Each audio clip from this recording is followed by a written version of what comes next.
സ്കോക്ക് സിതാരെ ജമീൻ പർ. ഇതൊരു sports comedy ഡ്രാമയാണ്. അമീർ Khan direct ചെയ്തിട്ടുള്ള 2007 released ആയിട്ടുള്ള താരെ ജമീൻ പറുമായിട്ട് ഇതിന് പ്രത്യേകിച്ച് യാതൊരു ബന്ധവുമില്ല. ഇത് പറയപ്പെടുന്നത് സ്പിരിച്വൽ സക്സസർ ഓഫ് താരെ ജമീൻ പർ എന്നാണ്. കാരണം താരെ ജമീൻ പറിൽ ആ കുട്ടി ഉണ്ടല്ലോ, ഡിഫറൻ്റ്ലി ഏബിൾഡ് ആയിട്ടുള്ള, അതേപോലെ ഇത് ഡിഫറൻ്റ്ലി ഏബിൾഡ് ആയിട്ടുള്ള ഒരു കൂട്ടം കുട്ടികളുടെ കഥയാണ്. അവരുടെ ഇമോഷൻസ്, അവരുടെ ഫണ്ണ്, അവരുടെ ലൈഫ്, അതാണ്. പക്ഷേ ഇത് ഒരു കോമഡി ആണ് മെയിനായിട്ട്. ഇതിൻ്റെ ഒരുപാട് കാര്യങ്ങളുണ്ടെങ്കിലും കുറേ ഇമോഷൻസ്, പിന്നെ ഫീൽ ഗുഡ് സ്പോർട്സ് ഡ്രാമയുടെ സ്ഥിരം ടെംപ്ലേറ്റ് സാധനങ്ങളൊക്കെ ഉണ്ടെങ്കിലും basically lots of fun in this film. ഇത് ആക്ച്വലി 2018 സ്പാനിഷ് ഫിലിം ചാമ്പ്യൻസ് അതിൻ്റെ റീമേക്കാണ്. ഈ സിനിമ ഡയറക്റ്റ് ചെയ്തിരിക്കുന്ന RS പ്രസന്നയാണ്. ദിവ്യനിധി ശർമ്മയാണ് ഇത് എഴുതിയിരിക്കുന്നത്. അമീർ ഖാൻ തന്നെയാണ് പ്രൊഡ്യൂസർ. ഇതിൻ്റെ മ്യൂസിക് ശങ്കർ എഹ്സാൻ ലോയ്. ഇതിൽ നത്തിങ് എന്ന് പറഞ്ഞ സോങ് ഉണ്ട്, നല്ല വൈബായിരുന്നു. അതിൻ്റെ പിന്നെ മേക്കിങ്ങും ആ പാട്ടും നല്ല ഓളമുള്ളൊരു സോങ്. റാം സമ്പത്താണ് ഒറിജിനൽ സ്കോർ, ബാക്ക്ഗ്രൗണ്ട് സ്കോർ ചെയ്തിരിക്കുന്നത്. സിനിമ ആരംഭിച്ച് ഉടനെ തന്നെ അമീർ ഖാൻ എൻട്രിയാണ്. യാതൊരു ഗിമിക്സ് ഇല്ലാത്ത സിനിമയാണ്. ഇതൊരു ഗംഭീരമായിട്ടുള്ള താരെ ജമീൻ പർ പോലെ ഗംഭീരമായിട്ടുള്ള, അല്ലെങ്കിൽ രാജ്കുമാർ ഹിരാനി സിനിമകൾ പോലെയുള്ള അതിഗംഭീര സിനിമയൊന്നുമല്ല. പക്ഷേ വളരെ ലൈറ്റ് ഹാർട്ടഡ് ആയിട്ടുള്ള കുറേ കോമഡീസ് ഉള്ള സിറ്റുവേഷണൽ കോമഡീസാണ്.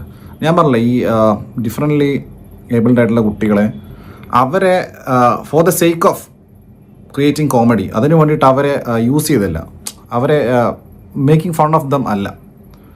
ഈ സിനിമയുടെ സ്ക്രീൻ പ്ലേക്കകത്ത് തന്നെ, ഇതിൻ്റെ സിനാരിയോക്കകത്ത് തന്നെ, ഇതിൻ്റെ കോണ്ടെക്സ്റ്റ് എന്ന് പറയുന്നത്, ഇതിൻ്റെ സിറ്റുവേഷൻ എന്ന് പറയുന്നത് തന്നെ ഈ കുട്ടികളായിട്ടുള്ള ഇൻട്രാക്ഷൻ്റെ ഇടയ്ക്ക് ഈ അമീർ ഖാൻ്റെ ക്യാരക്ടർ എന്ന് പറയുന്നത് ഞാൻ പറഞ്ഞല്ലോ, ഈ മറ്റേ ചാമ്പ്യൻസിൻ്റെ അതേ സെയിം കഥയാണ്. അമീർ ഖാൻ ഒരു കോച്ചിനെ ഇടിച്ചിട്ട് പണിഷ്മെൻറ്റ് കിട്ടുകയാണ്. അദ്ദേഹത്തിൻ്റെ സീനിയർ കോച്ചിന്, ബാസ്ക്കറ്റ് ബോൾ കോച്ചാണ്. ബാസ്ക്കറ്റ് ബോളാണ് ഇതിൽ ഗെയിം എന്ന് പറയുന്നത്. ബാസ്ക്കറ്റ് ബോൾ കോച്ചിന് ഇടിച്ചിട്ട് പണിഷ്മെൻറ്റ് കിട്ടിയിട്ട് ഇദ്ദേഹത്തെ വിടുവാണ്. ഈ ഡിഫറൻ്റ്ലി ഏബിൾഡ് ആയിട്ടുള്ള കുട്ടികളെ പിന്നെ പരിശീലിപ്പിക്കാൻ വേണ്ടിയിട്ട് ബാസ്ക്കറ്റ് ബോൾ. അപ്പോൾ അവിടെ ഈ അമീർ ഖാൻ ഈ കുട്ടികളായിട്ട് ഇൻട്രാക്ട് ചെയ്യുമ്പോൾ ഉണ്ടാകുന്ന കോമഡി പിന്നീട് അങ്ങോട്ട് ത്രൂ ഔട്ട് ഇതാണ്. ഇങ്ങനെയുള്ള സിറ്റുവേഷണൽ കോമഡീസാണ് ഫുള്ളായിട്ടുള്ളത്. ആമീറിൻ്റെ എൻട്രി ഒരു സിമ്പിൾ എൻട്രി, അത് കഴിഞ്ഞിട്ട് പിന്നെ പുള്ളിക്ക് ഡ്രങ്ക് ആൻഡ് ഡ്രൈവ് ഒക്കെ ഉണ്ട്, അതൊക്കെ നല്ല രസമായിരുന്നു. അങ്ങനെ അവിടെ എത്തി. അതിൽ മലയാളിയായിട്ടുള്ള ഗോപികൃഷ്ണൻ വർമ്മ, ഈ ബഞ്ച് ഓഫ് ഈ ഡിഫറൻ്റ്ലി ഏബിൾഡ് ആയിട്ടുള്ള കുട്ടികളുണ്ടല്ലോ, ഈ ഓട്ടിസം, ഡൗൺ സിൻഡ്രോം ഒക്കെ ബാധിച്ച ആ കുട്ടികളുടെ ഇടയിൽ ഏറ്റവും ലീഡായിട്ടുള്ള ക്യാരക്ടറാണ് ചെയ്തിരിക്കുന്നത് ഗോപികൃഷ്ണൻ വർമ്മ. മലയാളിയാണ്. ഞാൻ പഠിപ്പിച്ചിരുന്ന +2 പഠിപ്പിച്ചിരുന്ന school government higher secondary school ഈസ്റ്റിൽ, അവിടെയാണ് ഇദ്ദേഹം +2 പഠിച്ചിട്ടുണ്ടായിരുന്നത്. അപ്പോൾ ഇങ്ങനെയുള്ള കുട്ടികൾ അവിടെ നിന്ന് പോകുന്നു.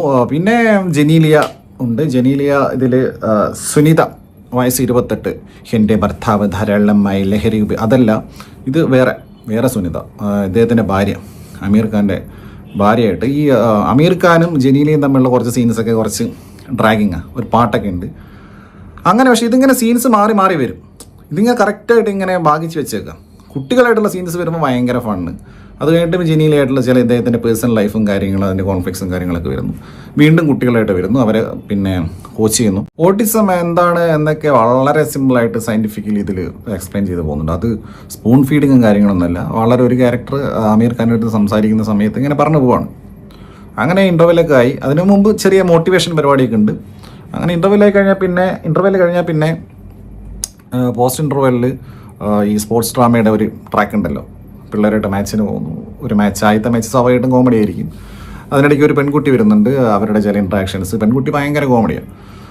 അങ്ങനെയുള്ള പരിപാടികളൊക്കെ ആയിട്ട് രസത്തിൽ പോകുന്ന ഒരു സിനിമ. പിന്നെ അവസാനം മുംബൈയിൽ വെച്ചിട്ട് ഒരു മാച്ചാണ്. ആ മാച്ച് എന്ന് പറഞ്ഞാൽ ഇത് ഈ കുട്ടികൾ പറഞ്ഞാൽ വളരെ ഇന്നസെൻസ്, അവർക്ക് യാതൊരു അങ്ങനത്തെ പ്രത്യേകിച്ച് അങ്ങനെ ഒരു പിടിവാശിയൊന്നുമില്ല. സ്റ്റാർസോൺ എന്ന് പറയുമ്പോൾ നക്ഷത്ര കുഞ്ഞുങ്ങളാണ്. അപ്പോൾ ഇവർ അവസാന മാച്ചിൽ ഇവർക്ക് ജയം തോൽവി അതൊക്കെ ഉണ്ടെങ്കിൽ കൂടെ അതെല്ലാം സെലിബ്രേറ്റ് ചെയ്യുക.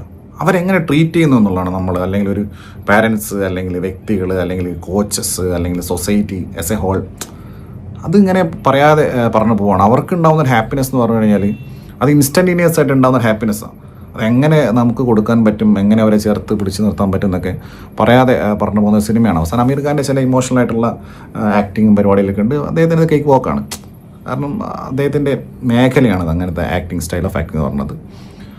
അങ്ങനെയുള്ള ഒരു മനോഹരമായിട്ടുള്ള ഒരു കുഞ്ഞു സിനിമ. പല ചില സമയത്ത് നമുക്ക് ചെറുതായിട്ട് ഫീൽ ആവുകയും ചെയ്യും. പക്ഷെ ത്രൂ ഔട്ട് ഇതിൽ കോമഡിയാണ് മെയിനായിട്ട് വർക്കായിട്ടുള്ളത്. ഓവറോൾ ഈ സിനിമ കണ്ടു കഴിഞ്ഞപ്പോൾ നല്ലൊരു സാറ്റിസ്ഫാക്ഷൻ, നല്ലൊരു ഫീലാണ് കിട്ടിയിട്ടുള്ളത്. SRKക്കും ഈ റോള് കേക്ക് പോക്കാം.